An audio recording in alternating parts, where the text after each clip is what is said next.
Bienvenidos, queridos hermanos y hermanas, queridos amigos, en nuestro estudio del Departamento de la Escuela Sabática en la Asociación General. Con ayuda de Dios queremos continuar nuestro tema de amistades, hermandad y también la ética eclesiástica. Estamos junto con nuestra querida hermana Raquel y tenemos una otra lección que se llama Si tu hermano peca, ¿cómo debemos actuar? Antes de empezar nuestro estudio, nos gustaría invitar la presencia de Dios con nosotros en una oración en silencio. Acompáñanos, por favor.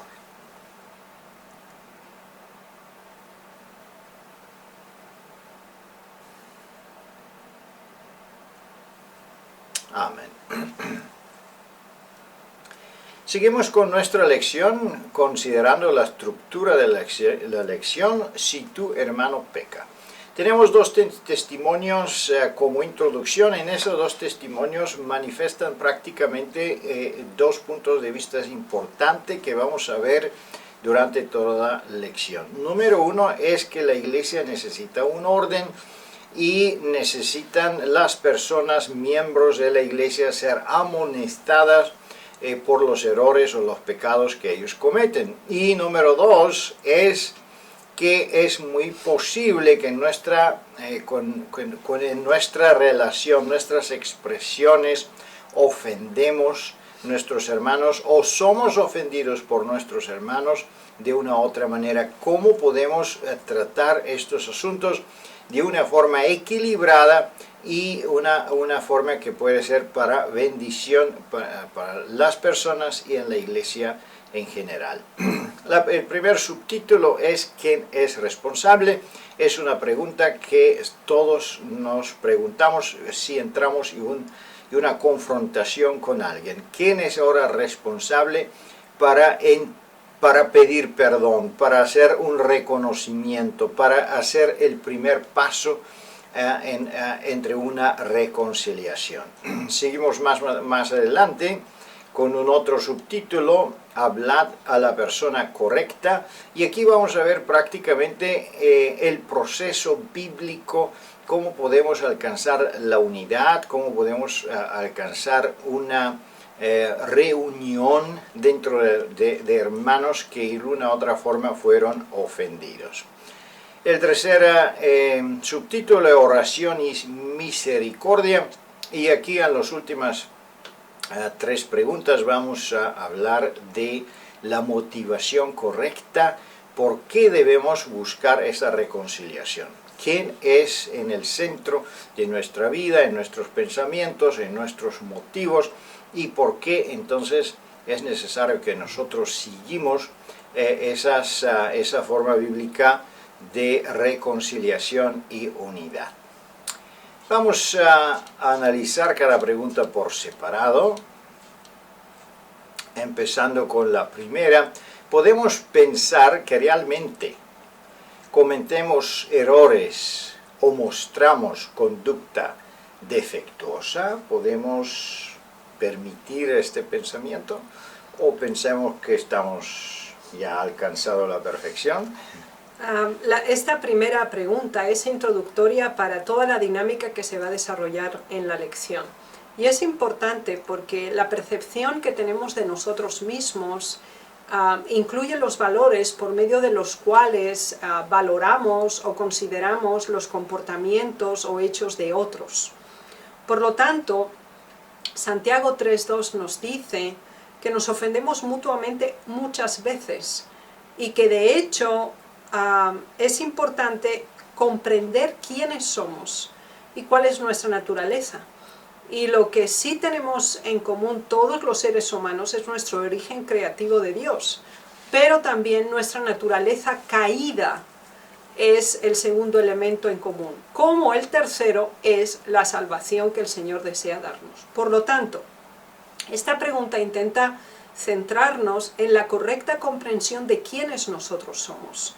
Es decir, siendo imperfectos, necesitando un Salvador, estando en un proceso de mejoramiento constante, solicitando siempre la intervención de Dios en nuestra vida para que progresemos, para que crezcamos espiritualmente, esta comprensión de nuestra dependencia de Dios y de nuestra necesidad de cambio debe sensibilizarnos ante los errores, las faltas o las debilidades y pecados de otros.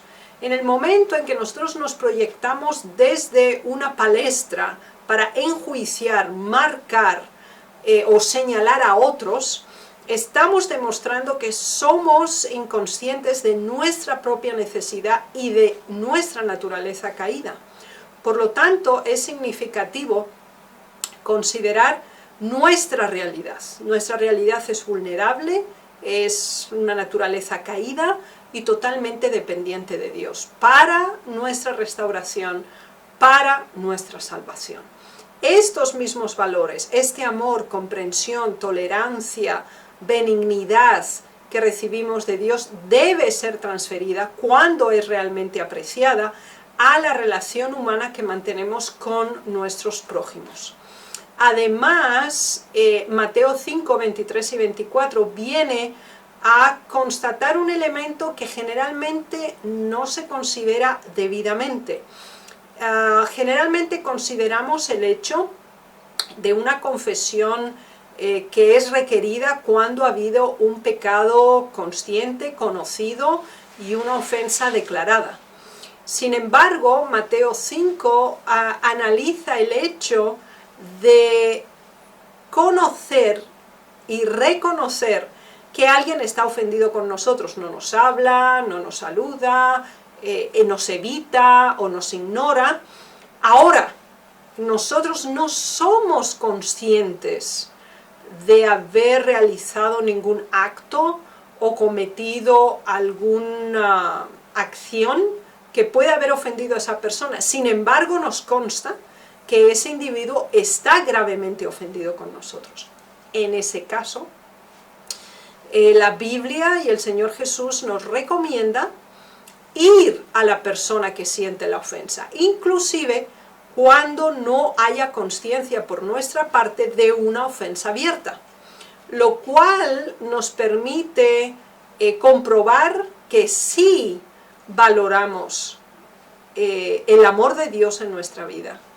Reconocemos y apreciamos la relación con nuestros semejantes y esta reconciliación que es iniciada o promovida por aquel que es inconsciente de la ofensa, pero observa el comportamiento de otros que parecen estar ofendidos, demuestra una gran altura de madurez espiritual. Muchas gracias, Raquel. Prácticamente aquí en el testimonio tenemos una línea muy importante. Dice, hay un poder maravilloso en el silencio. Es muy importante cómo confrontemos una ofensa, cómo confrontemos a la persona que habla de una manera enojada con nosotros. Debemos cambiar inmediatamente nuestro tono y debemos vigilar bien la forma que decimos, o mejor no decir nada, como dice aquí el testimonio. En contrario, si tenemos una posición en la iglesia y debemos amonestar a una persona porque hay una transgresión de la ley de Dios, obviamente no nos vamos a quedar callados, pero entonces es importante que nosotros mantenemos en control nuestro espíritu. Eso es el segundo testimonio que menciona: con su propia fuerza el hombre no puede gobernar su espíritu, pero mediante Cristo puede lograr el dominio propio. Y eso es muy importante en el momento cuando nosotros sentimos que hemos perdido el control, que estamos enojados, que las personas no aceptan la amonestación, que estamos hablando pero no hay resultados de nuestra conversación. Entonces es muy importante que nosotros revisemos también nuestra propia forma de comportamiento. Quizá hemos cometido un error de una forma de expresión, una expresión de la cara, una expresión gesticular, una expresión verbal que no debía ser en ese lugar, y quizá nosotros somos ellos que promueven entonces esa ese comportamiento diferente o difícil de parte de la otra persona. Seguimos más adelante con la pregunta número 2. ¿Deberíamos buscar la reconciliación solo cuando somos los ofensores o también en caso de haber sido ofendidos? Esa es una pregunta muy que surge a menudamente. La gente dice, bueno, yo no lo he ofendido a nadie, por eso yo no necesito ir a pedir perdón a nadie. Y yo solo, bueno, hizo mi trabajo. Y otra gente dice, bueno, quien me ofendió es que debe venir a pedir perdón, porque yo no necesito hacer nada semejante. ¿Qué dice la palabra de Dios? Bien, las Sagradas Escrituras nos dan claros lineamientos de acuerdo a este comportamiento, así que no ha sido dejado a libre albedrío o a nuestras costumbres, ideas o hábitos la relación humana. Está claramente diseñada en las Sagradas Escrituras y queremos considerar las citas bíblicas que se nos presentan aquí. En Lucas 17:3, con esta declaración, mirad por vosotros mismos, quiere decir que nosotros somos conscientes de nuestro comportamiento, pero también observamos el comportamiento de nuestros hermanos, lo cual quiere decir que debemos sentir el peso, la responsabilidad de velar, de cuidar, de promover la conversión y la mejora espiritual en nuestros semejantes, en la misma proporción que lo hacemos por nosotros mismos. Por esa razón se nos presenta una gradación en el proceso de acción. Se dice, mira o considera, si tu hermano peca contra ti, repréndele, si se arrepintiere, perdónale. Estos pasos son significativos.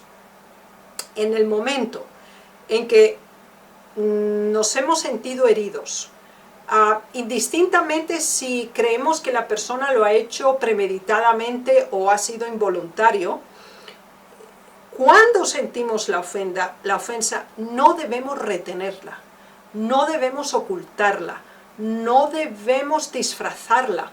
Debemos dirigirnos a la persona en cuestión y decirle, mira, tú hablaste así o tú actuaste de esta otra manera y yo me he sentido mal por este tipo de comportamiento que tú has tenido. Ese paso es absolutamente significativo para preservar nuestra paz interior y promover el bienestar espiritual de nuestro semejante. Uno, porque quizás ha hecho algo y ni siquiera es consciente de nuestra ofensa. Dos, demostramos preocupación, interés y deseo de ayudar a nuestro prójimo, porque no reprendemos para desahogar nuestra ira en nuestra rabia, y esto debemos entenderlo.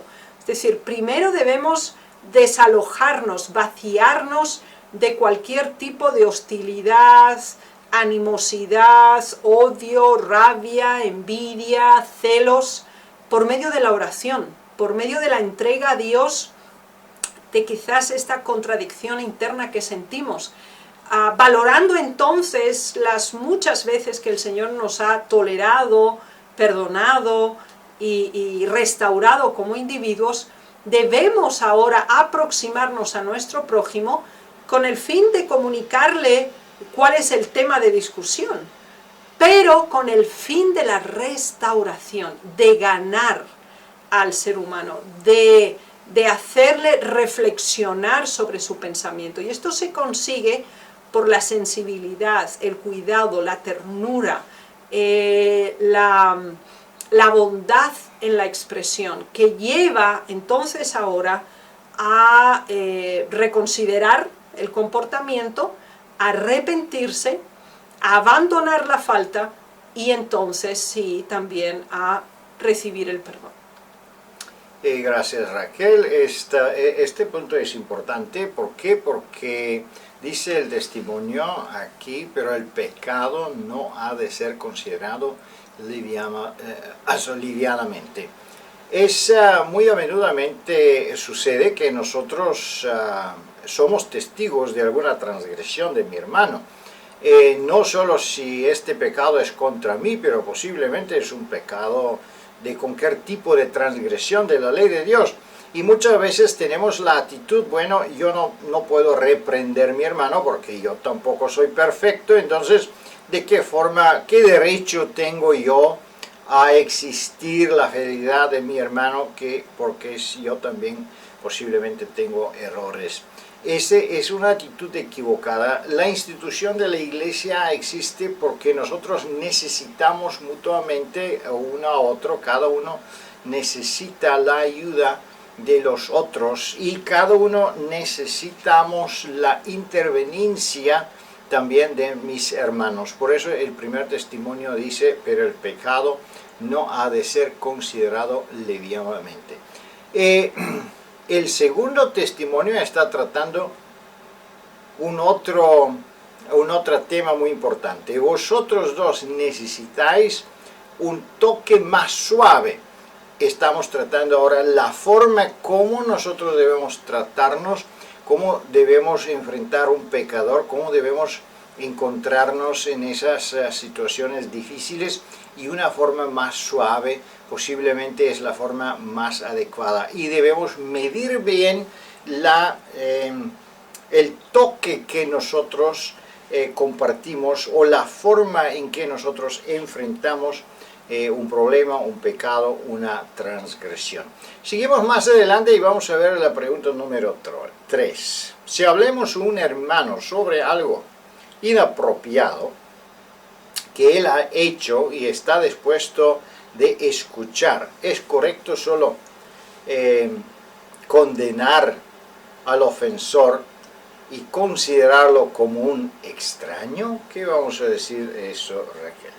Aquí tenemos dos ejemplos. Una es una declaración directa de Jesús, la segunda es una declaración y una acción propia del Señor Jesús también, y nos ayuda a comprender algo que es muy significativo.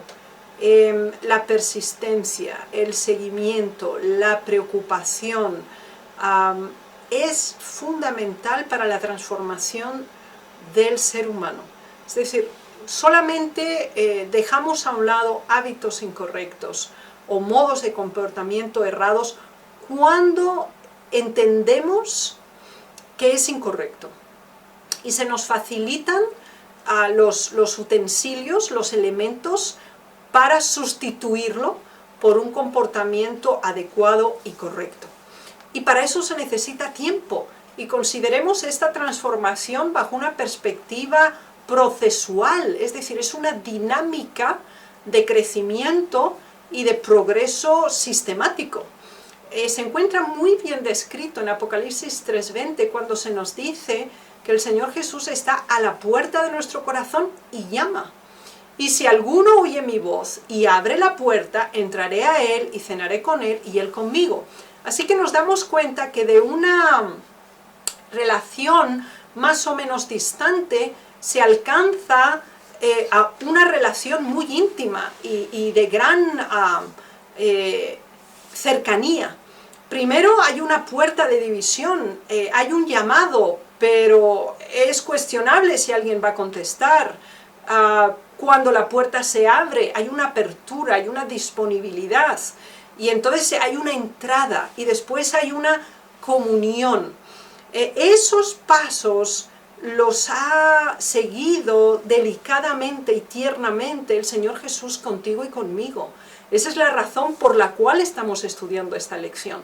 El Señor Jesús conquistó nuestro corazón con su amor, con su bondad, con su paciencia. Y ahora estamos cenando con Él, mantenemos una comunión con Él. Pero esto se nos olvida. Por eso tenemos que recordar que de la misma manera que el Señor conquistó nuestro corazón y hasta hoy está trabajando en nuestras vidas, nosotros debemos seguir ese mismo modelo con nuestros hijos, con nuestros cónyuges, en nuestra familia, en la iglesia y con cualquier ser humano con el que nos encontremos. Hay que hacer seguimiento, hay que demostrar disponibilidad a ayudar, hay que visualizar en una forma real y activa el deseo de mejoría, y de colaboración para que ese cambio se lleve a cabo. Tenemos otra descripción muy común, pero que comunica gran ternura, cuidado y protección, y es la que el Señor describió al decir: como la gallina junta sus polluelos debajo de las alas, y yo quise hacer esto con vosotros y no quisisteis.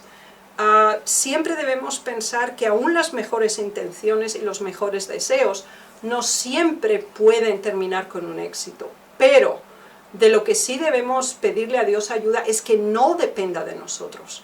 Por eso el Señor Jesús hizo todo lo posible e imposible para salvar a la nación de Israel y para salvarnos a nosotros. Y por eso entregó su vida y llegó hasta las últimas consecuencias con el fin de conseguir juntarnos como sus hijos.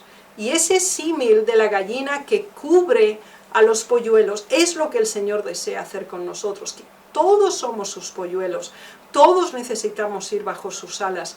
Demostremos esta necesidad, comuniquemos este deseo de unirnos en Cristo y en la verdad, y cobijarnos bajo el amor y la ternura que Dios nos da en conjunto. Muchas gracias, Raquel. Es interesante cómo Jesús se relacionó con su pueblo y con Israel. Y la pregunta habla de personas que prácticamente aceptan la amonestación y corrigen su vida. Y sin embargo nosotros seguimos tener prejuicios, y eso es terrible. Eso significa que nosotros no creemos en el perdón, no creemos en el cambio de la persona ni del poder de nuestro Señor Jesucristo.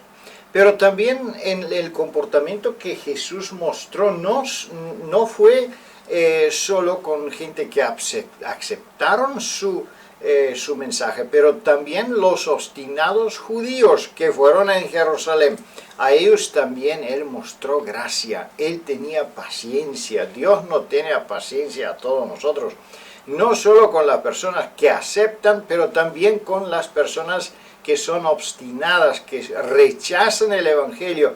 Debemos seguir perdonándolo, debemos seguir dándolo una segunda oportunidad.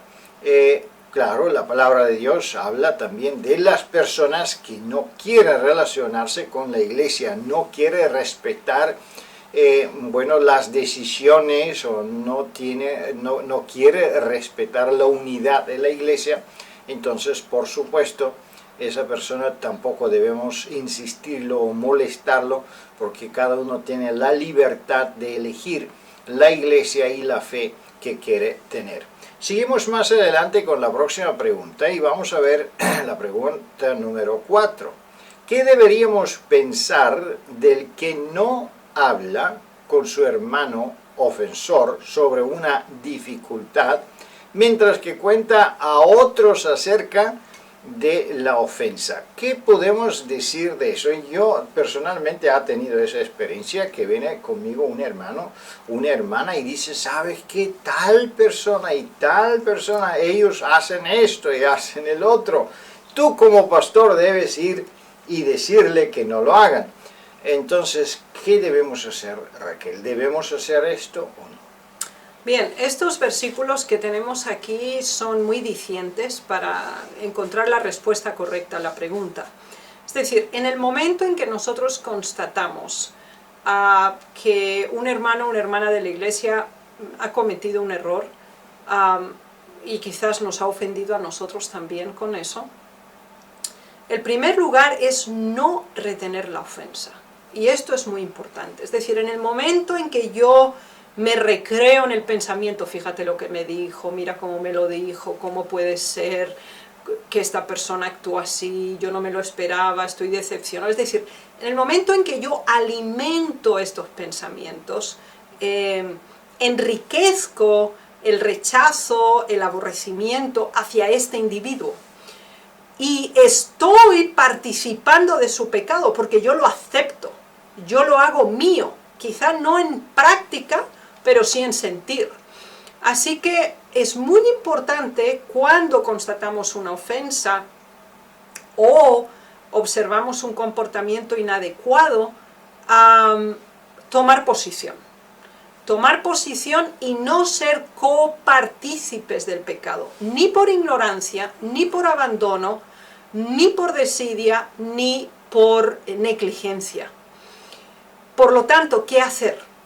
Se debe proceder a comunicar al individuo específico acerca de este tema.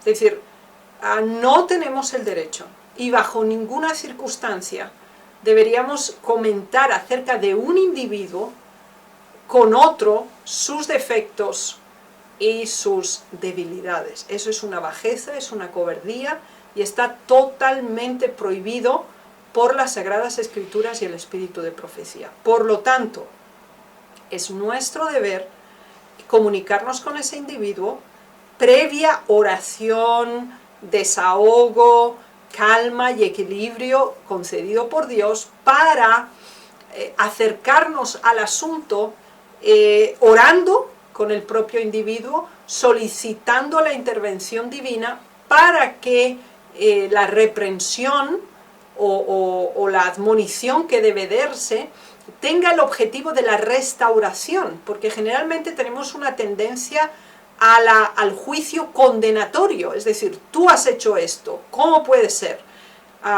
Y es un hecho que lo realizado debe exponerse, pero no de una manera condenatoria, en el sentido de que deje sin esperanza, sin posibilidad de mejoría al individuo, sino constatando lo hecho y ofreciendo la solución, los elementos de cambio y de ayuda, así como el soporte humano y eclesiástico y sobre todo divino en la transformación.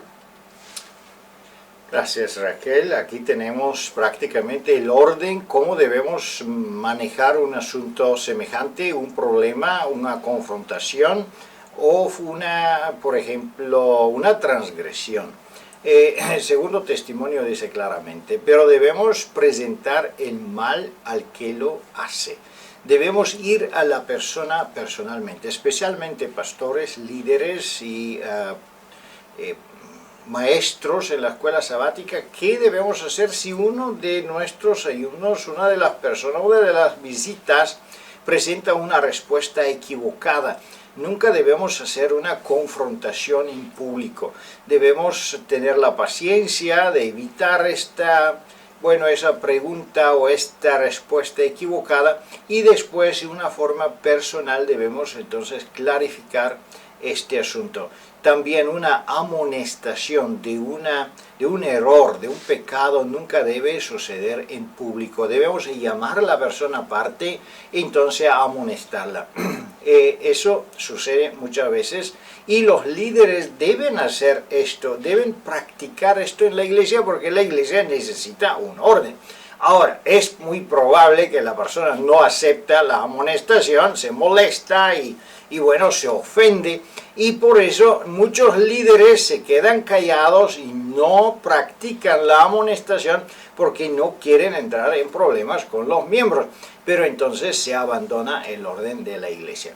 ¿Dónde está la solución? La solución es una amonestación amable, una amonestación inspirada por el Espíritu Santo. ¿Cómo sucede eso? ¿Y qué más podemos aprender de cómo hacer estas amonestaciones y estas conversaciones con hermanos y hermanas? Vamos a ver un poco más adelante en nuestra lección. La pregunta número 5 dice, ¿qué puede suceder si permitimos que la amargura en lugar del amor se enraíce en nuestro corazón? ¿Qué podemos hacer entonces cuando no solo que no arreglamos el asunto, pero que este problema se convierte en un problema personal? Y como dice la pregunta aquí, entonces un problema personal o un desacuerdo con mi hermano o mi hermana, y un momento se convierte en una amargura, un odio y algo, un sentimiento muy negativo. Bien, si hemos acariciado el odio, el revanchismo, el rechazo hacia una persona específica, no debemos hacerlo más. Y se nos dice claramente que esto tiene un efecto nocivo, es decir, es una semilla del mal que produce hielo y ajenjo, es decir, amarga y destruye la vida espiritual interna. Por lo tanto, la primera solución es mantener la paz. Buscar siempre la solución de cualquier tema, no dejarlo pendiente, no atesorarlo ni interiorizarlo, sino proceder lo antes posible a una solución y a una intervención para resolverlo. Esto nos permite crecer y obtener madurez espiritual. Recordemos que la santidad o el crecimiento espiritual es un proceso, es el resto de nuestra vida que debe comprometerse con este objetivo. Por lo tanto, debemos centrarnos en la gracia salvadora de Dios, debemos enfocarnos en el poder transformador del Espíritu Santo. Y de esta manera no brotará ninguna raíz de amargura que nos estorbe, porque esto nos contamina. El mal que atesoramos, los pensamientos en los que nos recreamos, cuando estos están basados en el fruto de la carne, nos contaminan, nos apartan de Dios, sustituyen el bien en nuestros corazones por el mal. Así que es fundamental filtrar, bloquear inmediatamente estos tipos de sentimientos, siendo conscientes de nuestras faltas como cristianos a nivel individual. Debemos tener nivel de diálogo para resolver el de nuestros semejantes también, y tener el objetivo conjunto de ser transformados de acuerdo a la semejanza de Dios. Es a quien debemos contemplar, a quien debemos imitar y de acuerdo al modelo en que nos debemos convertir. Gracias, Raquel. Es interesante también que dice los testimonios, especialmente el segundo testimonio, está hablando del daño que podemos recibir nosotros si nosotros tenemos este conocimiento del mal, y no solo si lo tenemos, si lo retenemos, pero también si lo compartimos. Y aquí está en la pantalla el segundo testimonio. El conocimiento de las faltas de los cristianos será tan solo una piedra de tropiezo para el mundo incrédulo. Es importante que nosotros no hablamos de los pecados de nuestros hermanos con otras personas, pero el asunto es que muchas veces nosotros nos acostumbramos de hablar del mal o de las debilidades de las otras personas, especialmente si nosotros vivimos con una justicia propia. Entonces, para mantener nuestra justicia propia o mantener la imagen de una justicia propia, necesitamos otros que son peor que yo, y hablando de los errores de los demás, entonces yo me siento mejor, yo me siento más santo, más puro, más cerca de Dios. Eso es un engaño, un autoengaño que no sirve para nada. Eso sirve solo para engañarnos a nosotros, pero no para mantener una santidad. En contrario, más hablamos de los errores y de los pecados de los otros, más nos acostumbramos a ellos, y más fácil vamos a caer nosotros en los mismos pecados de que estamos criticando en ese tipo de conversaciones.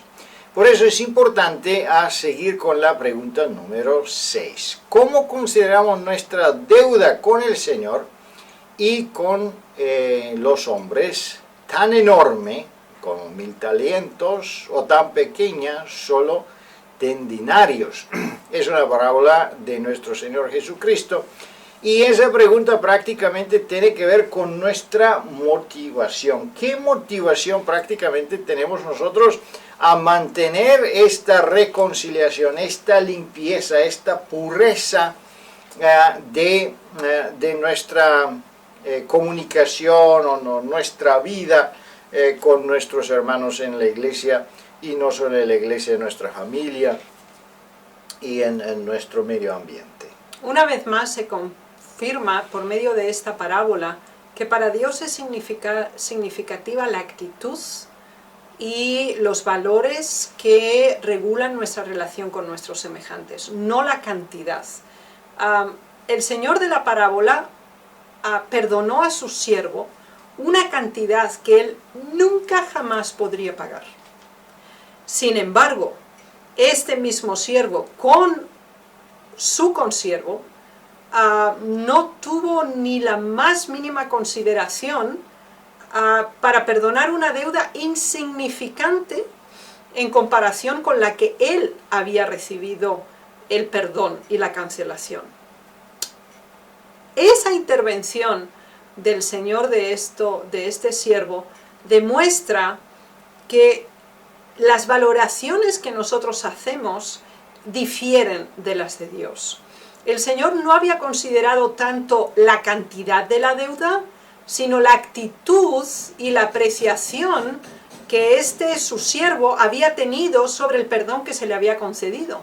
Y de hecho nos damos cuenta que no lo apreció y no consideró en lo más mínimo la seriedad, la gravedad de su deuda, y fue inmisericordia, inmagnánime con su prójimo, que lo que debía era absolutamente irrelevante en comparación con lo que él debía. ¿Esto qué quiere decir? Nuestro nivel espiritual se demuestra en la forma en que tratamos, toleramos, perdonamos, nos reconciliamos y somos capaces de comunicar, dialogar y resolver problemas juntos. En el momento en que no estamos capacitados para hacerlo, no lo deseamos, o es una decisión totalmente irrelevante para nosotros, estamos conduciéndonos como el siervo infiel, injusto. Ahora, de nuevo, nuestra relación con Dios y la conciencia de cómo Él nos ha salvado, la valoración que nosotros le damos a la gracia y el perdón que ha preservado nuestra vida y nos da el privilegio de hoy conocer la verdad y vivir siguiendo a Jesús, demostramos que no tiene valor para nosotros cuando no estamos dispuestos a perdonar, a preocuparnos de los demás y a demostrar la misma gracia, misericordia y bondad que experimentamos de Jesús. Muchas gracias, Raquel. ¿Dónde está la motivación de nuestra reconciliación? Muchas veces la persona dice, yo puedo vivir así, yo no necesito una reconciliación, cada uno tiene su círculo personal y quizá no necesita extenderse más allá, pero entonces tenemos en el fondo este cuadro, y ahí está la motivación, el sacrificio de nuestro Señor Jesucristo. Él murió por tus pecados, por mis pecados, Él murió y Él quiere que nosotros reflejamos su carácter. Pero si nosotros no estamos capaces de perdonar, no somos capaces de reconciliarnos con una persona dentro de la iglesia o aceptar una amonestación, porque han venido y me dijeron que yo hago algo que no es correcto y me lo han comprobado con las escrituras o con los manuales del orden de la iglesia, ¿dónde está la ofensa? ¿Dónde está el razón por qué debemos mantener odio, rencor, el deseo de venganza y todo eso, esas cosas negativas que por ninguna forma va a ser una bendición ni para la persona que es sujeto, ni para mi persona, porque más sufre la persona que mantiene esos sentimientos peligrosos, esos sentimientos negativos. Seguimos más adelante y vamos a ver la última pregunta. Por lo tanto, ¿qué debemos hacer cada vez que nos arrodillamos y pedimos perdón a Dios, ¿qué debemos hacer cada vez cuando oramos, Raquel? Es interesante las citas bíblicas que tenemos en esta pregunta y sería bueno que las analizáramos. Se nos habla de una actitud y un comportamiento específico. El Señor Jesús nos dijo, y cuando estéis orando, perdonad, si tenéis algo contra alguno. Aquí no dice, si Él te ha hecho algo, no. Dice, si tú en tu corazón te sientes ofendido, tienes rabia, enojo, coraje con alguna persona, perdónalo y exprésalo en la oración de Señor, ayúdame y perdóname porque yo siento esto hasta hacia hermano, hasta hacia hermana, ayúdame a que yo tenga paz en mi corazón, de alguna manera muéstrame cómo tener un acercamiento, porque, y esto es realmente impactante, el nivel de perdón lo regula el ser humano. Dice, para que también vuestro Padre que está en los cielos os perdone a vosotros vuestras ofensas. Es decir, si yo no perdono en mi corazón a mi hermano, tampoco Dios me perdona a mí. Así que esto tiene el aspecto inverso a considerar.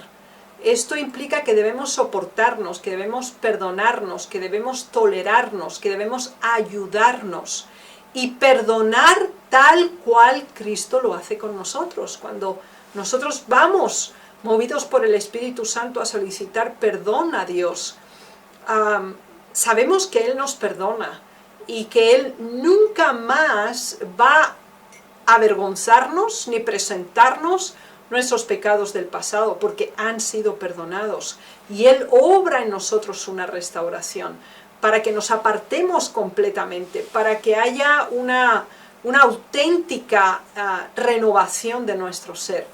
La misma motivación debe regir nuestra relación con los demás. Debemos recordar que todos somos iguales a la vista de Dios y que solamente por gracia somos salvos. Que el perdón, la misericordia y la restauración de nuestro ser depende completamente del sacrificio expiatorio de Cristo. Y como nosotros somos dependientes de su sangre salvadora, lo es también nuestro hermano y hermana. Muchas gracias, Raquel. Aquí tenemos un testimonio increíblemente importante y sí me gustaría que todo lo podemos ver y considerar. Cuando alguien que profesa servir a Dios perjudica a un hermano suyo, calumnia el carácter de Dios ante ese hermano. Y para reconciliarse con Dios debe confesar el daño causado y reconocer su pecado. Es importante, queridos hermanos, el arrepentimiento no es solo confesar tampoco. Un arrepentimiento tiene 5 pasos. Uno es que debemos reconocerlo, otro es confesarlo, otro es restaurarlo, otro es dejar hacerlo. Entonces podemos decir que tenemos un arrepentimiento verdadero y una reconciliación. La reconciliación con mi hermano es no solo importante para mí, porque yo necesito tener el paz interior, porque yo necesito entrar otra vez en comunión con mi Señor y con el Espíritu Santo, pero como podemos ver, la reconciliación y vivir en paz es un testimonio importante delante del mundo.